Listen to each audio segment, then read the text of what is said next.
Hi friends, இன்றைக்கி ஒரு மீன் குழம்பு எப்படி வைக்கிறது, குயிக்காக வைக்கிறதுன்னு பார்ப்போம். தேவையானது வெங்காயம், தக்காளி, கொஞ்சம் பூண்டு, தேங்காய், மீன், கொஞ்சம் குழம்பு மிளகாத்தூள். முதல்ல வெங்காயம், தக்காளி, குழம்பு மிளகாத்தூள், பூண்டு, வெங்காயத்தை மிக்சியில் போட்டு அரைச்சிப்போம். எண்ணெய் காஞ்சோடனே கடுகு, வெந்தயம் கொஞ்சம் போட்டுக்கலாம். கடுகு பொரிஞ்சோடனே கறிவேப்பிலை போட்டுக்கலாம். கறிவேப்பிலை பொரிஞ்ச உடனே அரைச்சி வச்ச விழுதை போட்டுக்கலாம். அரைச்ச விழுதை போட்ட உடனே கொஞ்சம் தண்ணி, தேவையான தண்ணி ஊற்றிக்கலாம்.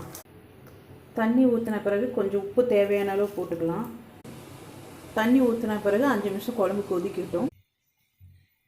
நல்லா குழம்பு கொதிச்சோடனே இப்போ புளி தண்ணி கொஞ்சம் ஊற்றலாம். புளி தண்ணி ஊற்றி ஒரு 5 நிமிஷம் கொதிக்கட்டும். இப்போது மீனை போட்டலாம். ரெடி.